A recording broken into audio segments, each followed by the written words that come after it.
Hi, I'm Kagure Kabue. I'm from Kenya originally, but I live in San Francisco now.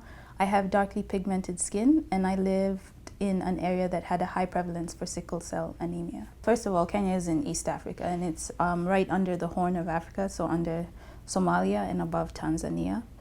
And we have the Indian Ocean to our east. So if you're closer to the coast, it's much hotter. It's just hot at the coast, especially in January. And we're right on the equator. The country is actually almost split in half by the equator line. And if you live up in the highlands like I do, which is on the slopes of Mount Kenya, the temperature doesn't vary much. So it will only be a few degrees Celsius different from morning to evening. And so you can wear a sweater or not if you want or not. And it's beautiful. You should check out the Kenyan government website for more information. Lots of lions and... People in different continents on the globe have different color skin, and that is caused by the different amounts of melanin that they have deposited by melanocytes into the skin itself. So give us some idea, in Kenya, are most people, do they have dark skin? Do they have light skin? I would say most people have dark skin because I guess is it a sliding scale? What's dark skin and what's not dark skin? But most people would probably be on the end where your skin is considered dark.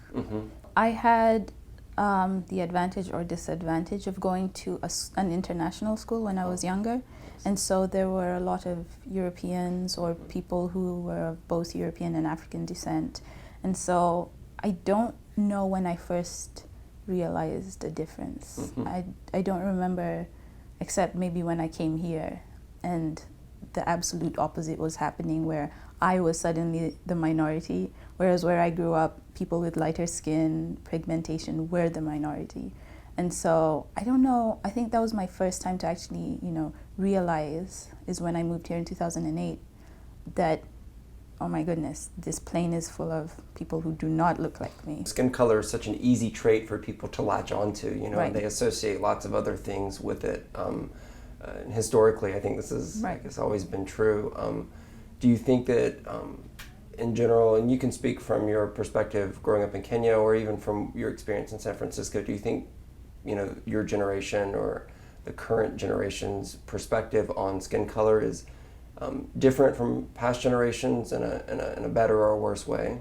I think it's better, but it's also very complicated because there's that sort of love-hate relationship that comes with a country or a people who've been enslaved or colonized, where you end up either identifying because you connect those two traits. You'll connect the wealth and the success to the skin pigmentation. And so I hope to think that in a reverse situation where skin pigmentation, someone with darker skin pigmentation had colonized a country that was full of, like, an African person had gone, Shaka Zulu went to, I don't know, Britain or something and colonized them, that the opposite would happen and everyone would be outside trying to tan.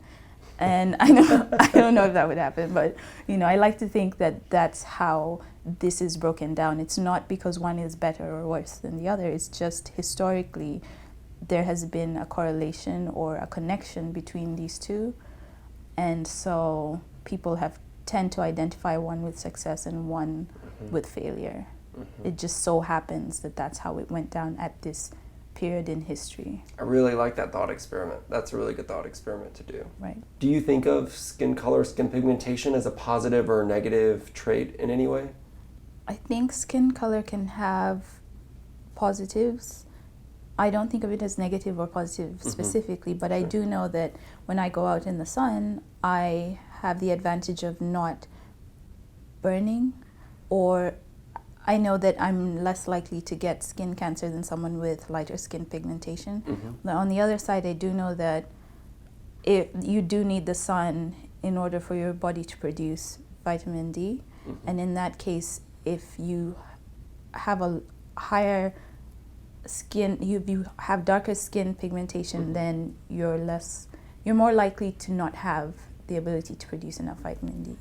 Right, exactly. And I know that there are some people who actually have to take vitamin D supplements, or they have to actually be told to go out into the sun more to get enough sunlight, so that they can make enough vitamin D. A lot of people think differently about skin color. Some people it's a big deal, other people it's not a big deal. If you could give advice or just say anything speaking to that idea in people about whether or not skin color is a big deal or not, what would you say, or what advice would you give? I think the advice I'd give is that it shouldn't matter. It would be naive of me to say that you should ignore it because others are not ignoring it. And so you should be aware of how others will treat you, but all in all, it doesn't change who you are on the inside. It's a genetic trait that simply dictates what the color of your skin, and so after that, it may have its biological advantages or disadvantages, but in the end, it doesn't, your skin color is not your ethnicity, it isn't your race. Race is a social construct, and so it doesn't change who you are on the inside. It really shouldn't matter. And it would be great to say that it doesn't matter, but to some it does. My advice would be to be who you are.